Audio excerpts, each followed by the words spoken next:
బీహార్ రాష్ట్రంలోని పవిత్ర క్షేత్రం గయాలో ఉన్న ఈ మంగళగౌరి ఆలయం భారతదేశంలోని ప్రాచీనమైన శక్తి ఆరాధన కేంద్రాల్లో ఒకటి.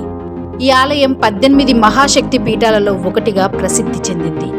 పురాణాల ప్రకారం సతీదేవి శరీర భాగాల్లో ఒకటి ఇక్కడ పడిందని విశ్వాసం ఉంది. అందుకే ఇక్కడ అమ్మవారు పార్వతీదేవి మంగళగౌరి రూపంలో పూజించబడతారు.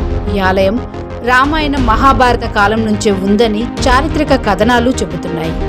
గయాలో పిండ ప్రదాలకు వచ్చేవారు తప్పక ఈ ఆలయ దర్శనం చేస్తారు.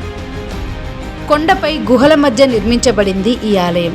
సహజ రాతితో చేసిన పురాతన నిర్మాణం ఇది. ఆలయం చుట్టూ అద్భుతమైన నిశ్శబ్దం, ఆధ్యాత్మిక శక్తి అనుభూతి కలుగుతుంది.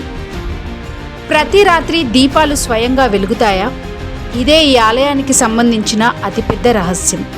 స్థానికుల నమ్మకం ప్రకారం ఆలయం రాత్రి మూసిన తర్వాత పూజారులు లేకపోయినా గర్భగుడిలోని కొన్ని దీపాలు స్వయంగా వెలుగుతాయట.